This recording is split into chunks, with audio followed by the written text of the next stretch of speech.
The cargo bay of the Prophet's Edge hummed with the usual sounds of a successful raid, as Captain Zixthor watched his crew unload containers from the human research station they had just hit on New Tasmania.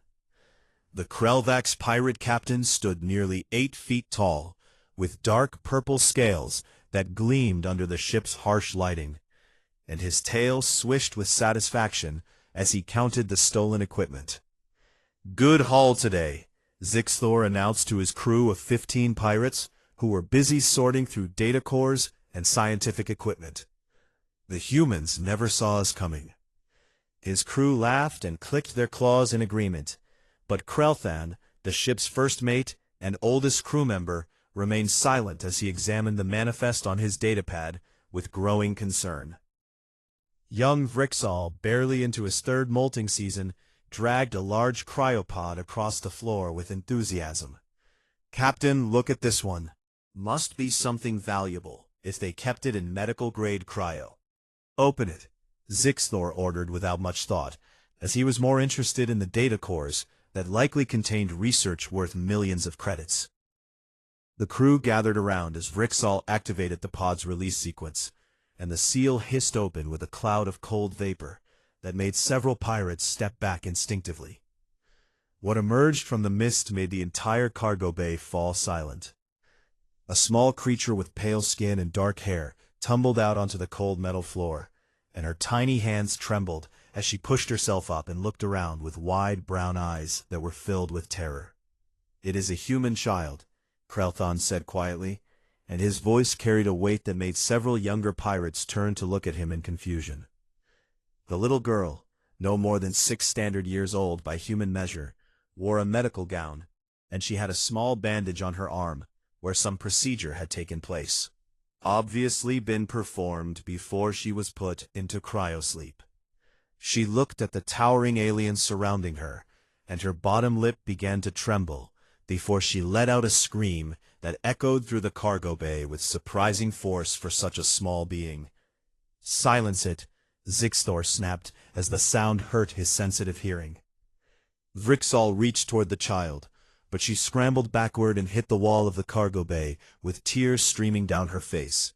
"Please," she sobbed in standard galactic common that surprised several crew members. "I want my mommy." Krelthan stepped forward slowly and held up his clawed hands to show he meant no immediate harm. "Captain, we need to talk in private right now." "What is there to talk about?" Zixthor asked with irritation. "It is just a human juvenile, and we will sell it to—" "You fool!" Krelthan roared suddenly, and his scales flushed white with fear. "You stole a human child. Now we all die." The cargo bay went completely silent, except for the quiet sobbing of the little girl, who had curled herself into a ball in the corner. Several younger pirates began to laugh nervously at the first mate's dramatic outburst, but their laughter died when they saw how serious Krelthan looked. "Old one, you have gone soft in your age," Vrixal said dismissively. "It is just one small human, and they are not even a major military power." Krelthan turned to the young pirate, with eyes that burned with knowledge gained from decades of survival. "I have traveled the outer sectors for 40 cycles, and I have seen what humans do when someone takes their young." "Stories and legends," another crew member muttered, but with less certainty than before. 27 years ago, the Yithkral cartel made the same mistake," Krelthan said, as he paced back and forth like a caged predator. "They took 27 human children from a colony world for their slave trade." "And?" Vrixal challenged. "And the humans hunted them across 12 sectors," Krelthan snapped. "They did not stop, they did not negotiate, they did not forgive." He pointed at each crew member in turn. "They tracked down every single member of that cartel over 3 years, and they found every buyer, every facilitator, every minor contact who helped." The crew members exchanged uncomfortable glances, but Zixthor waved his hand dismissively. "We can dump the child at the next station, and—" "Dump her?" Krelthan's voice dropped to a dangerous whisper. "That would only make it worse." The humans have a saying. There is no fury like a parent whose child is harmed. She is not harmed, Zixtor argued, but his confidence was beginning to waver. She is just scared. For now, Krelthon said.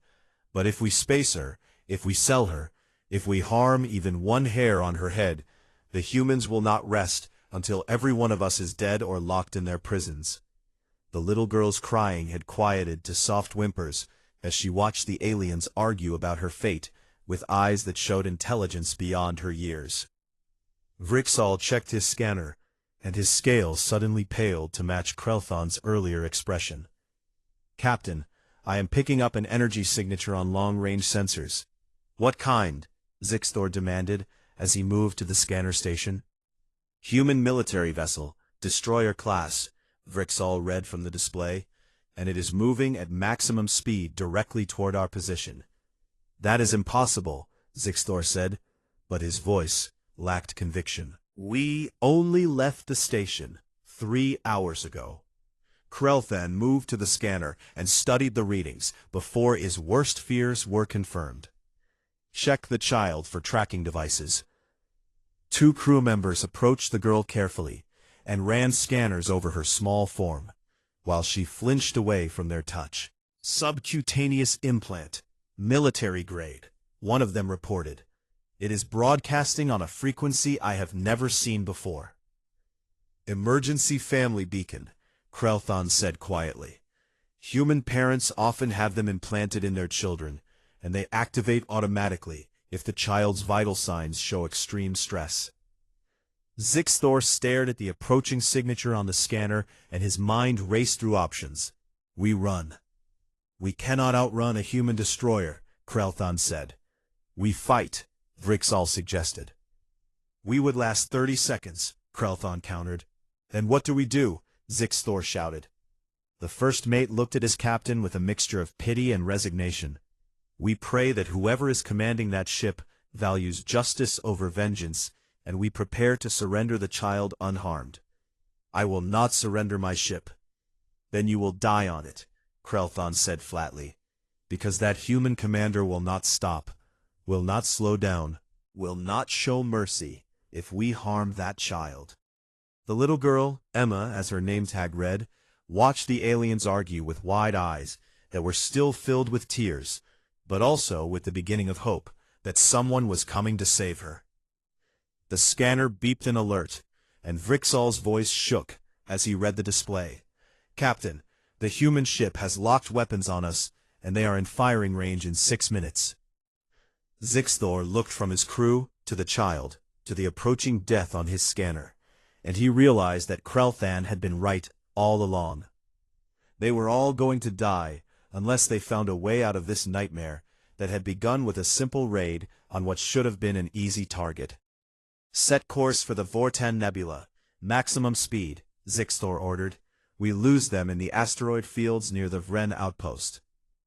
"That is neutral territory," one crew member protested. "And our only chance," the captain said grimly as the Prophet's Edge changed course and jumped to maximum speed. Emma sat in the corner of the cargo bay and whispered to herself, "Aunt Sarah is coming, and she is going to be so mad at you." Captain Sarah Chen stood on the bridge of the HDSF Retribution, with her hands clasped behind her back, and her eyes fixed on the tactical display that showed the pirate vessel fleeing toward the Vortan Nebula. Her face remained calm, but every officer on the bridge could feel the cold fury radiating from her like ice burning in deep space. "Time to weapons range?" she asked in a voice that was perfectly controlled. 4 minutes and 30 seconds at current speed, Lieutenant Morrison reported from the tactical station. "They are pushing their engines beyond safe limits." "Match their speed and prepare all forward batteries," Sarah ordered. "I want a firing solution that disables their engines without rupturing the hull." "Ma'am, at these speeds through the nebula approach, the precision required." Sarah turned her head slightly, and Morrison fell silent when he saw her eyes. "I did not ask for problems, Lieutenant," she said quietly. "Firing solution." "Yes, ma'am," Morrison replied, and bent over his console with renewed focus.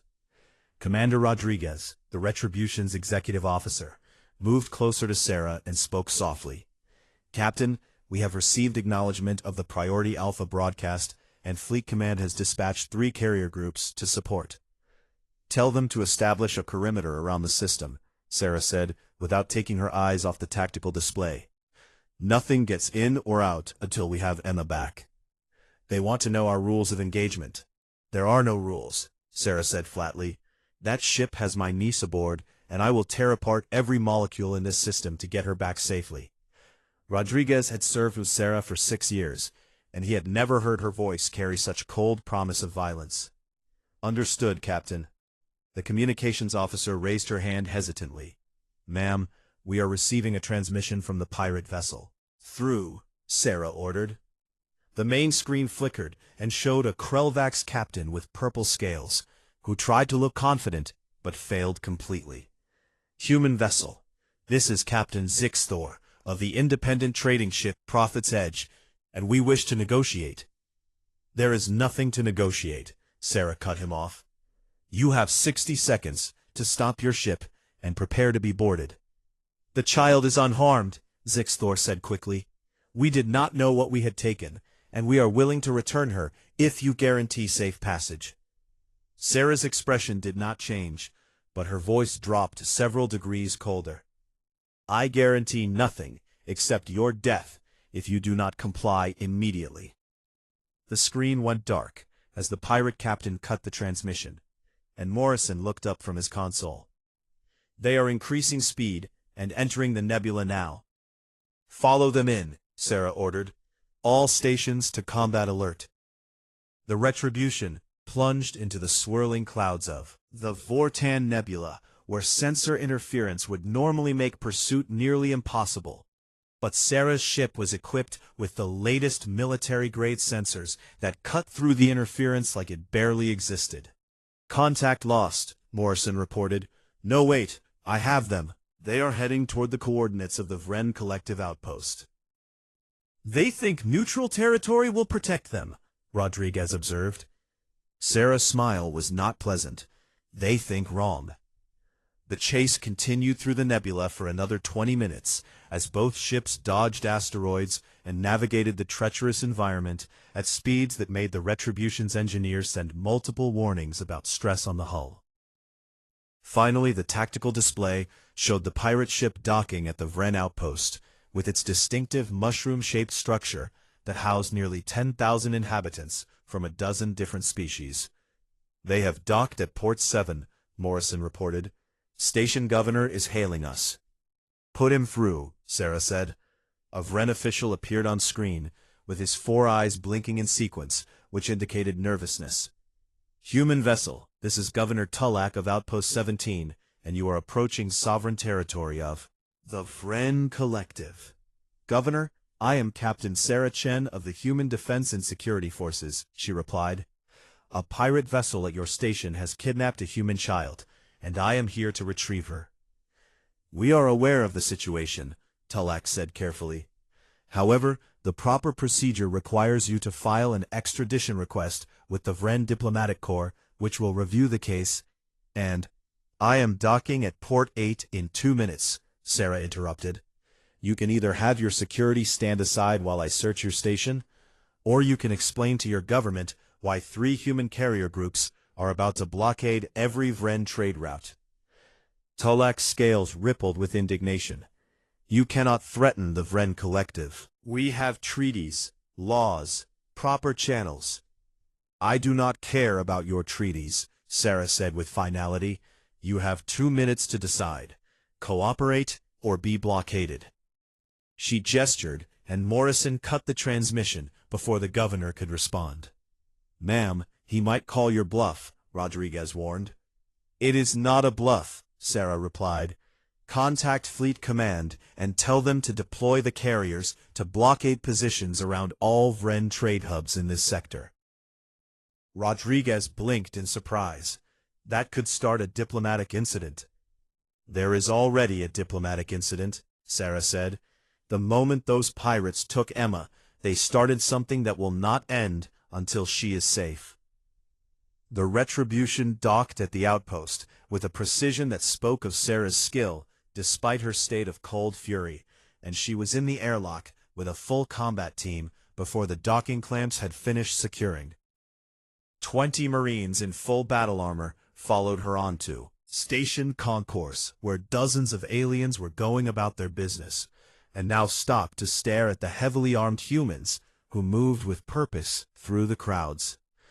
Governor Tulak stood waiting with a security detail of Ren guards who looked decidedly uncomfortable. "Captain Chen, I must protest this violation of our sovereignty."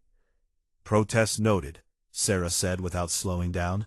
"Where are the pirates who just docked?" "They have claimed refugee status under Vren law," Tulak said. "We cannot simply hand over beings who have requested protection." Sarah stopped and turned to face the governor with an expression that made several nearby aliens back away nervously. "Let me be very clear.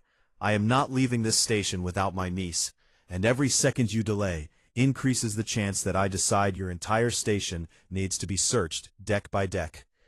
"You would not dare." "Try me," Sarah said softly. Tulak's 4 eyes darted to the Marines behind Sarah, who stood like statues of death in their powered armor, and then to his own security team, who clearly wanted no part of this confrontation. "There are proper procedures," he tried one more time. Sarah pulled out her command tablet and turned it so Tulak could see the tactical display. "Those 3 signatures entering the outer system. Those are carrier groups carrying 60,000 Marines and enough firepower to turn your station into debris if I give the order." "You are bluffing." "Am I?" Sarah asked calmly. "You see, Governor, you do not understand humans very well, and we have one universal law that supersedes every treaty we have ever signed. Harm our children, and we will burn the galaxy to find you." She stepped closer to Tulak, who now looked genuinely frightened. "That little girl is 6 years old, and she is alone and scared on your station, with creatures who kidnapped her. And I promise you, on everything I hold sacred, that if you do not cooperate right now, the Vren Collective will remember this day as the beginning of your worst diplomatic nightmare." The governor's resolve crumbled under the weight of Sarah's absolute certainty. "They are in Section 12, Level 9, and they have taken the child with them as insurance." "Smart choice," Sarah said, and gestured to her team. 4. Secure this area, and no one leaves until I return, and the rest with me."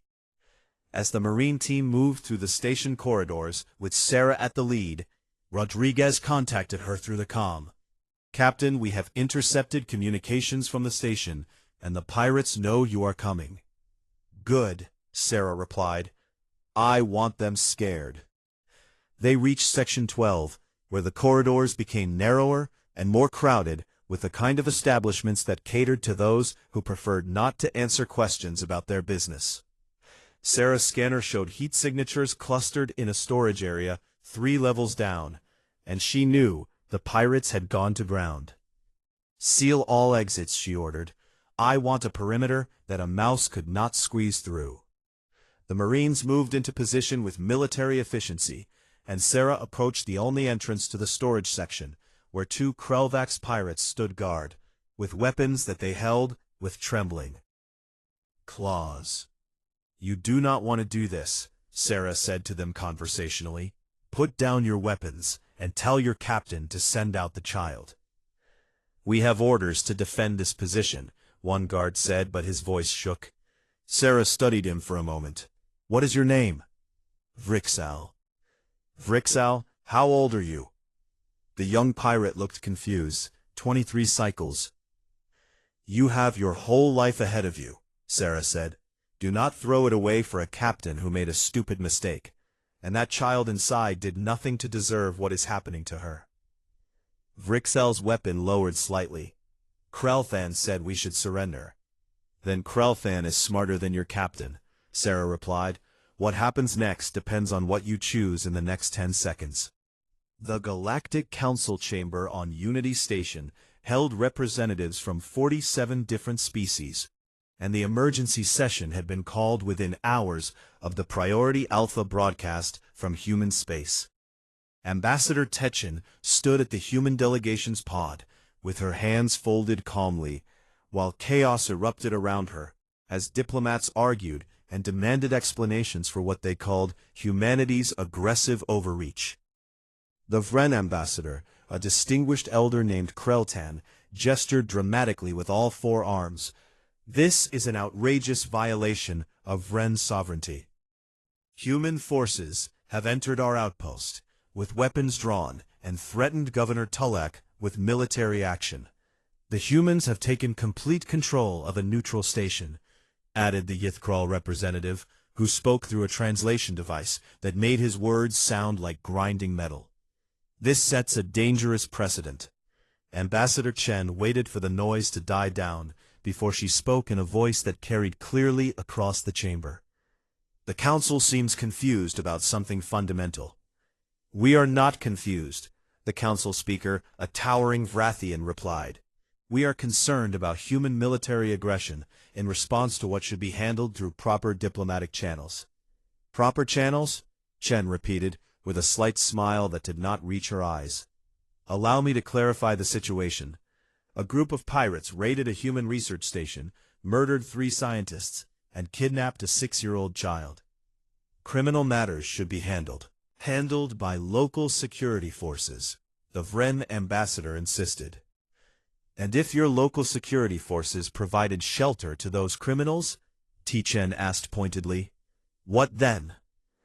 The chamber fell silent as the implications sank in. "The Vren Collective does not shelter criminals," Kreltan protested weakly. "Your governor granted them refugee status," Techen said. "That is the definition of shelter."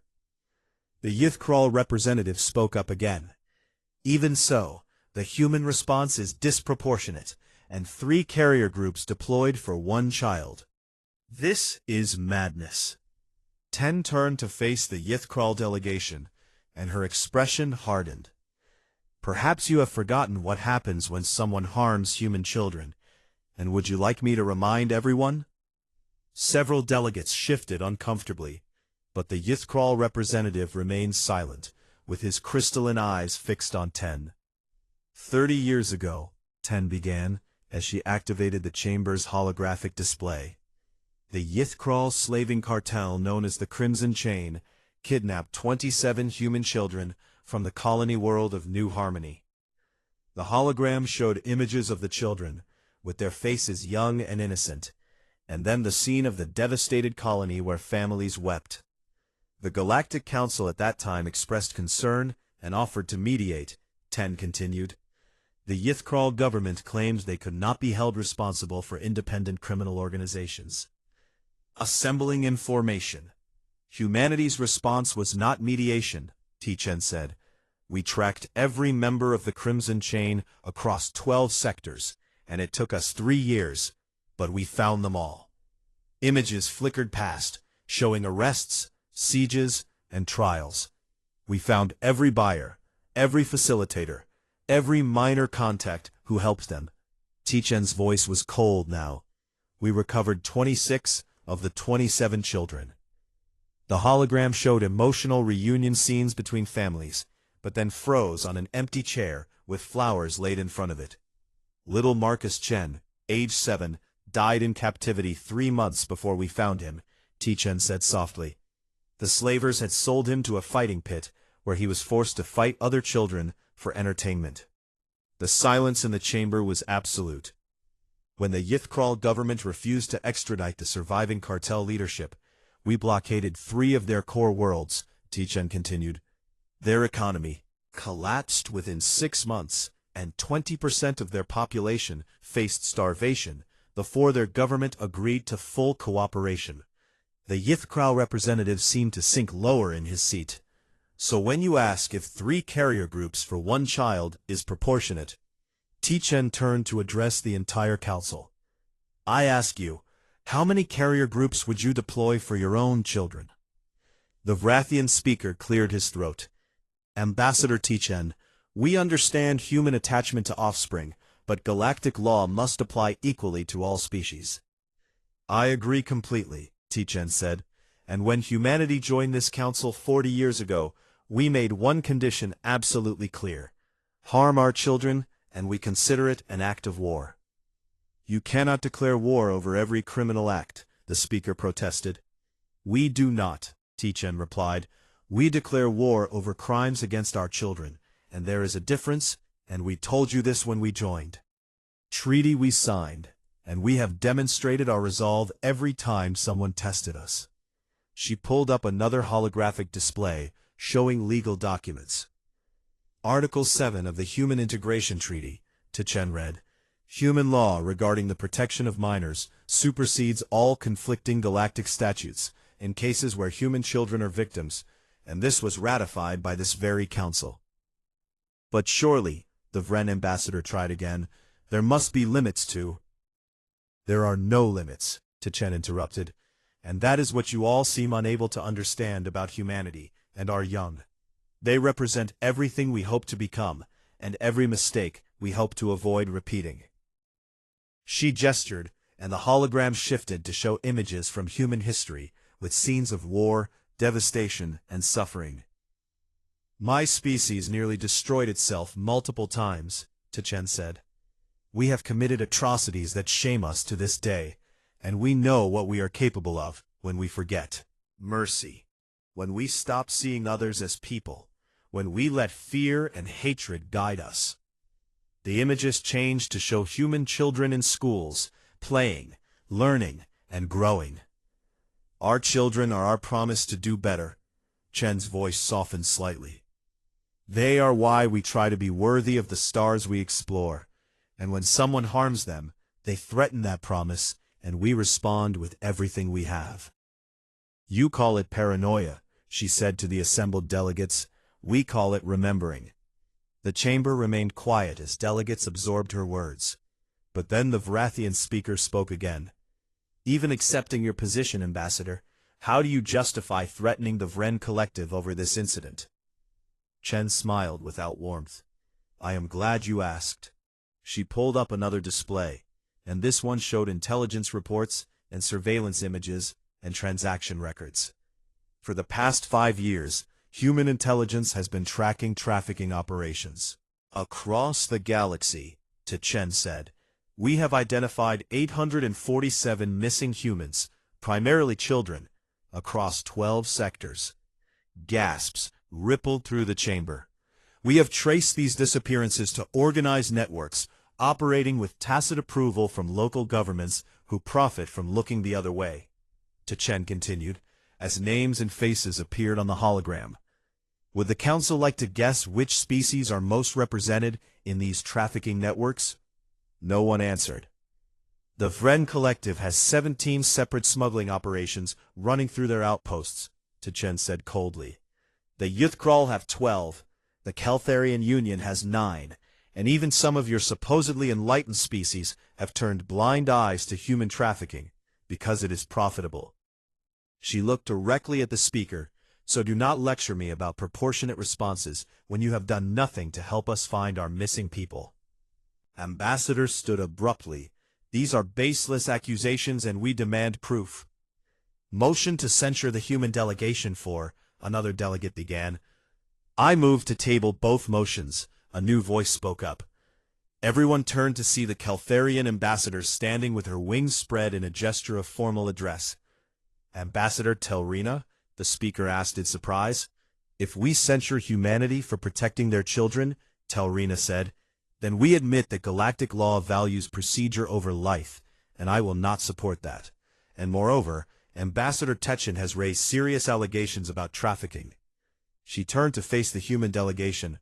I propose instead that we authorize a joint investigation into these trafficking networks, with full human participation and transparency. Several delegates began speaking at once, but the speaker raised his hand for silence. That is a reasonable proposal. And all in favor? The vote was closer than Techen expected, but it passed with 26 in favor, 15 against, and 6 abstentions. The motion carries, the speaker announced.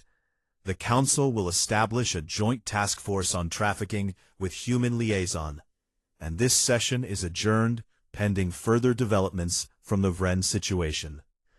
As delegates filed out, many avoided looking at Ten, but a few approached her quietly, including Telrina. "You burned a lot of bridges today," the Keltharian said softly. "I know," Ten replied, "but Emma is 6 years old and she should not have to pay for galactic politics." "Will your Captain Chen accept the pirates' surrender?" "If they return Emma unharmed," Ten considered, "yes. Sarah is angry, but she is not cruel. And if the child has been harmed—" Ten met Telrina's eyes. "Then I suggest everyone on that station get out of her way, because nothing in the galaxy will stop her." Back on the Vren outpost, Sarah Chen stood outside storage area where the pirates had barricaded themselves, with Emma still inside. Vrixal and his fellow guard had surrendered their weapons and now sat against the wall under marine guard. "Captain Zixthor," Sarah called through the door, "this is your last chance to end this peacefully." A voice came back through the comm. "How do we know you will not kill us all?" "You do not," Sarah admitted, "but I promise you this. If you send out the child unharmed right now, you will face trial under human law, with all the rights that entails. And if you harm her, I will tear this station apart, and your death will not be quick." There was a long pause, and then the sound of arguing voices inside. Finally, the door opened a crack. The door of the storage area opened wider, and Krelfon emerged first with his hands raised high above his head, and his scales had turned almost white with stress. "We surrender," he said in a voice that carried across the corridor. "The child is unharmed, and we are turning her over to you without conditions." Sarah gestured to her Marines, who moved forward cautiously, with weapons ready but not quite aimed at the elderly Krelvax. Then the door opened fully, and a younger pirate backed out slowly while holding something that made Sarah's heart stop. He had Emma in his arms, but his clawed hand was near her throat, and his eyes were wild with panic. "Stay back," the young pirate shouted. "Stay back or I swear I will—" Emma moved faster than anyone expected. The 6-year-old twisted in the pirate's grip and bit down hard on his hand, exactly where her parents had taught her in self-defense classes back home. The pirate howled and loosened his grip, just enough for Emma to drop to the floor and roll away. She scrambled to her feet and ran toward the Marines, while screaming at the top of her lungs, "Aunt Sarah! Aunt Sarah!" Sarah was already moving, and she swept Emma up in her arms, while her combat team surged forward to tackle the young pirate who had threatened the child. "I have got you, sweetheart," Sarah whispered as she held Emma close. "I have got you, and you are safe now." Emma buried her face in Sarah's shoulder and sobbed with all the fear and stress of the past hours, finally breaking free. The other pirates emerged from the storage area with their hands raised, including Captain Zixthor, who looked like he had aged a decade in a single day. "Secure them all," Sarah ordered, without taking her eyes off Emma. "Full medical scan on the child, right now." A medic rushed forward with a scanner, while Sarah gently set Emma down on a storage crate, and the little girl clung to her aunt's hand like a lifeline. "Some bruising on her arms from being grabbed," the medic reported after a moment. "Elevated stress hormones, mild dehydration, but no serious injuries." Sarah felt something loosen in her chest that had been tight since she first received the emergency alert about the raid. "Get her back to the ship," Sarah said. "Full medical workup, and contact her parents immediately." "I want to stay with you," Emma said through her tears. Sarah knelt down so she was eye level with her niece. "I know, honey, but I need to finish some grown-up business here, and then I will be right there. I promise." "You promise?" "I promise," Sarah said, and kissed Emma's forehead. "Now go with Corporal Williams, and he will take care of you until I get back." Emma nodded reluctantly, and allowed herself to be led away by the Marine, while looking back at Sarah every few steps. Once Emma was out of sight, Sarah's expression changed completely as she turned to face the captured pirates, with a cold fury returning to her eyes. "Captain Zixtor," she said in a voice that could freeze stellar plasma, "you and your crew are under arrest for piracy, kidnapping, assault, and unlawful entry into human-controlled space." "We surrender to your authority," Zixtor said quickly. "We will cooperate fully." "That is wise," Sarah replied, "because cooperation is the only reason you are leaving this station alive." She turned to Krelthan, who stood apart from the others with his head bowed. "You tried to stop this?" "I did, Captain," Krelthan said. "I told them what would happen, but they did not listen until it was too late." "Then you will face lighter charges," Sarah said, "but you are still complicit." "I understand." The young pirate who had grabbed Emma was struggling against the Marines who held him, and he screamed, "You cannot do this. We are in Vren territory, and they have no authority here." Sarah walked over to him slowly, and the Marines holding him unconsciously tightened their grip. "What is your name?" she asked quietly. "Rixtal." "Rixtal, you put your hands on my niece, and you threatened to harm her," Sarah said. "So let me explain something very clearly. There is no place in this galaxy where I do not have authority to protect human children, and there is no law, treaty, or government that can shield you from consequences." She leaned closer. "You are going to spend the next 20 years in a human rehabilitation facility learning why what you did was wrong. And if you are very lucky, you might become a better person by the end of it." Rixtal's bravado crumbled. 20 years for grabbing one small. Sarah's hand shot out and grabbed the front of his armor with surprising strength. "That small being is someone's daughter, someone's niece, someone's entire world, and you terrorized her for your own survival. And yes, 20 years, and you should be grateful it is not longer." She released him and stepped back. "Take them all to the brig on the Retribution." As the Marines led the prisoners away, Governor Tulak approached cautiously, with his 4 eyes blinking nervously. "Captain Shen, I must protest the jurisdiction." "Do not," Sarah said flatly. "Do not say another word unless you want to join them." "You cannot arrest a planetary governor." Sarah pulled out her tablet and showed him the intelligence reports that Ambassador T-Chen had compiled. "These are records of 17 separate trafficking operations running through your outpost, Governor, and 12 of them involve human victims." Tulak's scales rippled with tension. "Shock. I know nothing about." "Whether you knew or not is irrelevant," Sarah interrupted. "You either failed to stop criminal activity on your station, or you turned a blind eye to it. And either way, you are done." She gestured to Commander Rodriguez. "Contact Fleet Command, and tell them we need a full investigation team here, and this outpost is now under human oversight, until we can verify that no trafficking operations remain active." "The Vren government will never allow this," Tulak protested weakly. "The Vren government has a choice," Sarah said. "They can cooperate with our investigation, or they can explain to their people why human carrier groups are blockading their major trade routes, and I suspect they will choose cooperation." Rodriguez's calm chimed, and he listened for a moment before turning to Sarah. "Captain, Ambassador Teachin sends word that the Galactic Council has authorized a joint task force on trafficking operations with human participation." "How convenient," Sarah said with a cold smile. "Governor, it appears your diplomatic protection just evaporated." Tulak looked like he wanted to argue, but the presence of armed Marines throughout his station made it clear that the time for arguments had passed. "I will cooperate fully," he said finally. "Smart choice," Sarah replied. "Now get out of my sight." As Tulak retreated, Rodriguez moved closer to Sarah and spoke quietly. "That was intense, even for you." "They took Emma," Sarah said simply. "What did they expect?"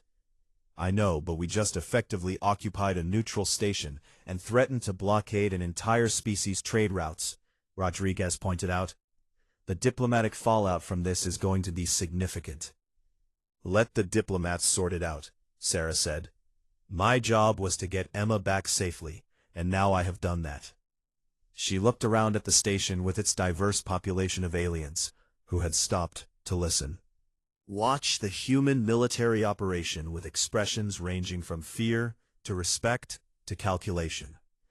Besides, Sarah added, maybe it is time the galaxy learned that there are consequences for certain actions, and humanity will not tolerate threats to our children, regardless of who it offends. 2 weeks later, the trial of Captain Zixthor and his crew began in a human court on Unity Station, where the Galactic Council maintained its headquarters. The proceedings were broadcast across the galaxy, with millions of beings watching to see how humanity would handle justice for the crime against one of their young. Ambassador Tichen attended personally and sat in the gallery, while prosecutor Jennifer Zhao laid out the case against the pirates with methodical precision. The defendants stand accused of piracy, kidnapping, assault, murder of 3 human scientists, and unlawful entry into human-protected space, Zhao said in her opening statement. Doubt that these crimes were committed with full knowledge of their severity. The defense attorney, a human named Marcus Riley, who specialized in interspecies law, stood to address the court. Your Honor, my clients acknowledge the severity of their actions and have cooperated fully with authorities since their surrender. They cooperated after they were caught, Zhao countered. That does not absolve them. The trial proceeded over 3 days, with testimony from Emma, who spoke via video link to avoid traumatizing her further, and from the station personnel who had survived the raid, and from various experts on piracy and human law. Captain Zixthor took the stand on the final day and spoke with obvious remorse. I did not understand what we had done until it was too late, and humans are fierce when protecting their young, and I underestimated that fierceness. Did you know kidnapping was wrong? Zhao asked. Yes. Did you know killing was wrong? Yes. Then why did you do it? Zixthor was silent for a long moment. Because I thought humans were like other species, and I thought you would negotiate, pay ransom, accept apologies, and I was wrong. You were very wrong, Zhao agreed. No further questions. The judge, a stern woman named Patricia Okonkwo, delivered the verdict the next day. Captain Zixthor, you and your crew are guilty on all charges, she said. However, the court notes your cooperation and the fact that Emma was returned unharmed. She looked directly at the pirates. You are sentenced to 20 years in rehabilitation facility, with possibility of parole after 12 years, pending good behavior and education completion. And Krelthon, who attempted to prevent harm, receives 15 years. Rikstal, who threatened the child directly, receives 25 years, with no possibility of parole for the first 20. The sentences were considered moderate by human standards, but harsh by galactic measures, where most crimes were punished with fines or short detention. As the court adjourned, Ambassador Tichen made her way to a viewing platform where several other ambassadors had gathered. Satisfied? The Keltharian Telrina asked.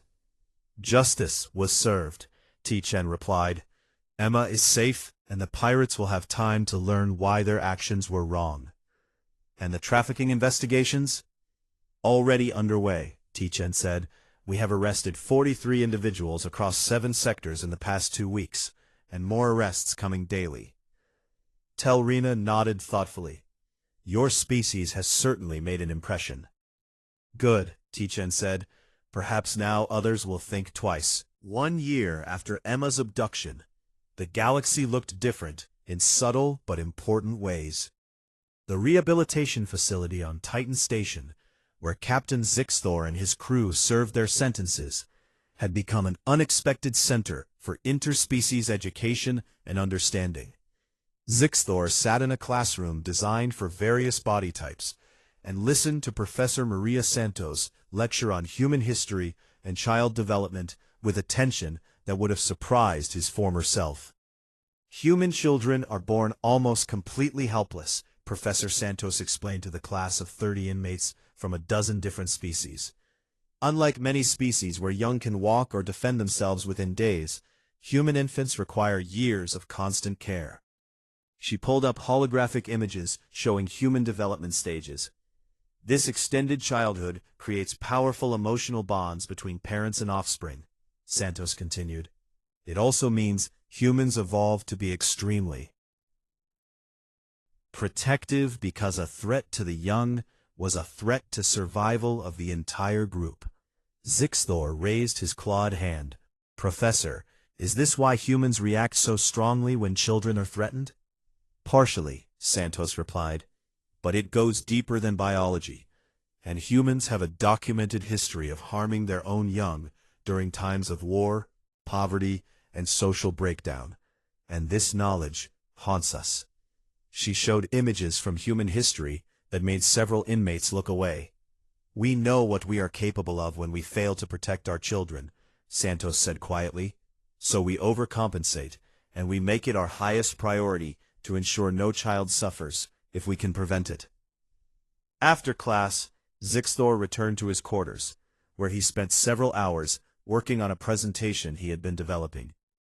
The prison administration had asked him to speak to incoming inmates about his experience and what he had learned. The next day, Zixthor stood before a group of 20 newly arrived prisoners who had been convicted of various crimes involving human victims. My name is Zixthor, and 1 year ago I made the worst mistake of my life, he began. I kidnapped a human child, he continued. The audience shifted uncomfortably. I thought humans were like other species, Zixthor continued. I thought they would negotiate, that we could work out a deal and return the child for safe passage, and I was wrong. He pulled up images from his capture, showing the human marines, the carrier groups, and Captain Sarah Chen's cold expression. Humans do not negotiate when it comes to their children, Zixthor said. They do not accept apologies or excuses, and they will pursue you across the galaxy, through every hiding place, past every obstacle, until they have their child back. This is not because they are cruel or unreasonable, he added. It is because they love their young with an intensity that few other species can match. Learned through terrible experiences that protecting children must be absolute. One of the inmates, a Yithkral named Sector, spoke up. But we here humans can show mercy. They can, Zixthor agreed. We surrendered the child unharmed, and they gave us trials, proper legal representation, and sentences that allow for rehabilitation rather than execution. He paused. But had we harmed that little girl, I do not believe any of us would have survived to see a courtroom. Another inmate asked, Do you regret what you did? Every single day, Zixthor said honestly. Not because of my sentence, though 20 years is a long time, but because I terrified a 6-year-old child who did nothing wrong, and I participated in killing her friends and destroying her sense of safety. He looked around the room. That is what we must understand. These are not just laws or diplomatic incidents. These are people, families, children who deserve to feel safe. Violate that. We do not just break human law. We break something fundamental about civilization. The presentation ended with scattered applause, but Zixthor could see that his words had reached at least some of the audience. Meanwhile, on the outer rim near the Vren territories, Krelthan had been released early for exceptional behavior and cooperation with authorities. He now worked as a consultant for the Galactic Council's Human Cultural Affairs Division, which had been established to help other species understand humanity better. Today he was giving a seminar to a group of station administrators from various species who wanted to avoid the fate of Governor Tulak. The first thing you must understand, Krelthan told the assembled officials, is that humans mean what they say about their children, and this is not posturing or negotiating tactics. It is fundamental to their identity. He pulled up statistics showing human responses to child-related crimes over the past 50 years. Every time someone has tested this principle, humans have responded with overwhelming force, Krelthan explained. The Yithkral cartel learned this 30 years ago, and Governor Tulak learned it last year, and the pattern is consistent. So, we simply avoid any actions involving human children, one administrator said. That seems obvious. It goes beyond that, Krelthan replied. You must actively work to prevent such actions on your stations and territories. And if trafficking operations exist, you must shut them down, because humans now have permission from the Council to investigate across borders. Pause. He showed reports from the Joint Task Force that had arrested hundreds of traffickers in the past year. The old days of looking the other way for profit are over, Krelthan said. The humans have made that very clear. After the seminar, a Vren official approached Krelthan privately. Is it true you tried to stop your captain from taking the child? I did, Krelthan confirmed. Why? You could not have known she would be recovered. Krelthan's scales rippled with remembered fear. I am old enough to remember the Yith Kral incident, and I saw what humans did when their children were taken, and I knew we had signed our own death warrants the moment that child's cryopod opened. Yet you survived. Barely, Krelthan said, and only because we surrendered her unharmed, and even then, I spent 15 months in prison learning lessons I should have known already. What lessons?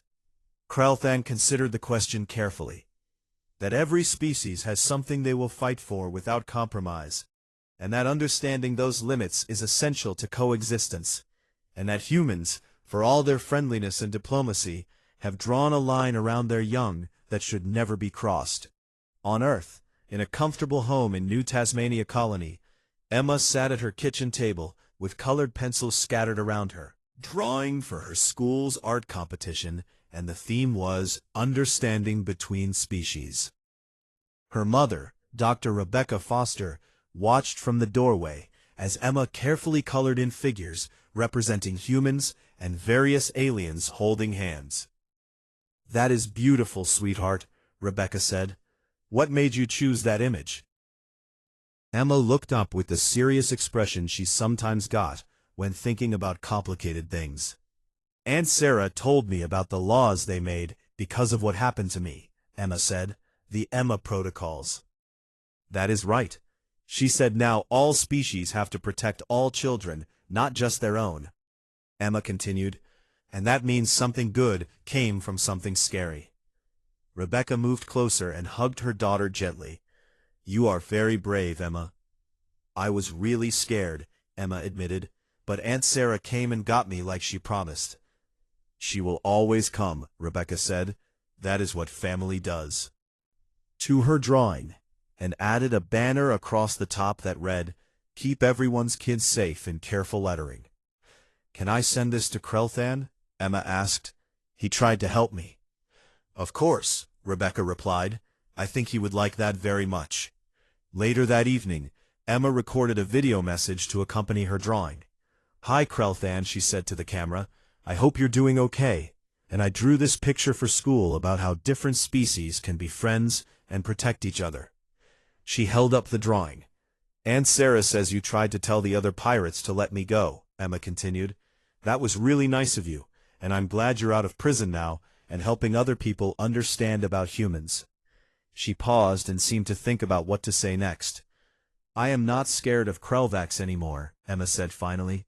I know you're not all the same, just like all humans are not the same, and maybe if everyone learns that, then kids like me will not get scared anymore. Thank you for trying to help me, she concluded. Your friend, Emma. When Krelthan received the message 3 days later, he watched it 5 times, with his scales shifting through colors that indicated deep emotional response. He sent a reply the same day. Dear Emma, your drawing is beautiful, and I have hung it in my office where I can see it every day, he recorded. You are very wise for someone so young, and you are right that we are not all the same. I am sorry for what happened to you, Krelthan continued. I should have done more to stop it, and I promise that I will spend the rest of my life making sure other children, human and otherwise, do not suffer the same fear you did. You are brave, Emma, And the galaxy is better because you found courage even when you were scared, he finished. Your friend, Krelthan. At the Galactic Council headquarters, Ambassador Tichen reviewed the latest reports on the EMA Protocol's implementation. 43 species had ratified the new child protection laws, and another dozen were in the process of updating their legal codes to comply. Trafficking arrests had increased by 300% across monitored space, and several major criminal organizations had collapsed under the coordinated pressure from multiple species law enforcement. Captain Sarah Chen, now Admiral Chen after her promotion, commanded the Joint Task Force Against Trafficking from her flagship, Vigilance.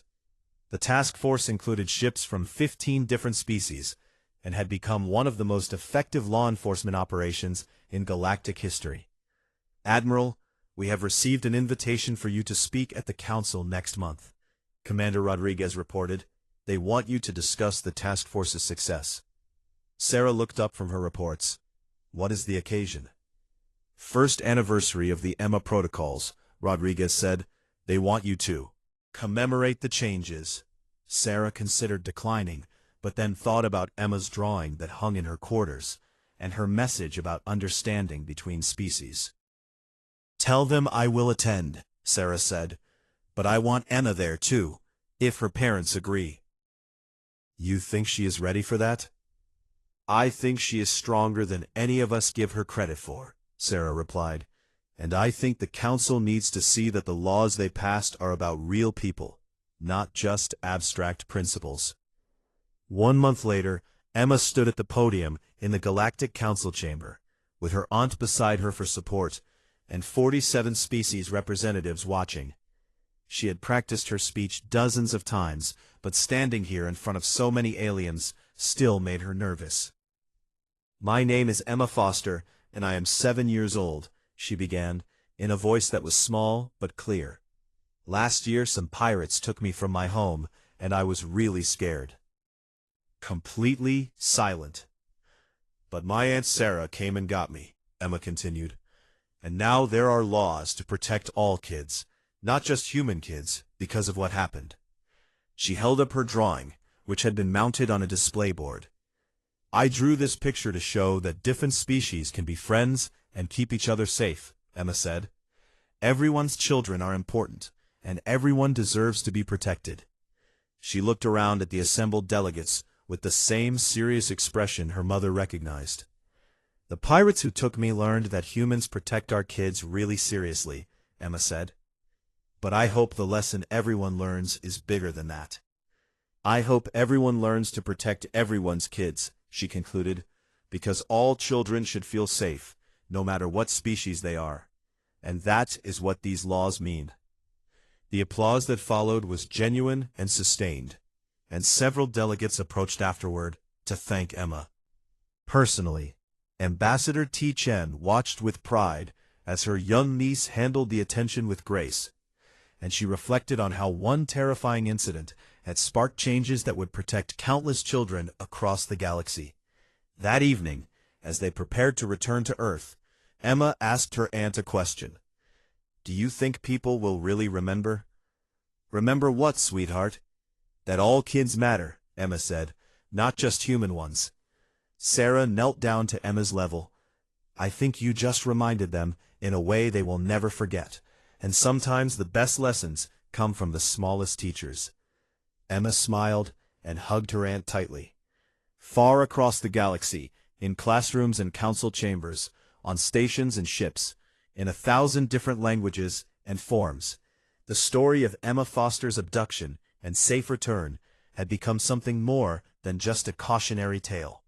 It had become a reminder that civilization was measured not by its strength or wealth, but by how it protected its most vulnerable members. And humanity, fierce and protective and determined, had shown the galaxy what that meant in a way that would shape interspecies relations for generations to come. The title that had begun as a panicked warning, "You fool, you stole a human child, now we all die," had transformed into a lesson that echoed across the stars. Protect the children, and all the children. And because that was the price of being truly civilized.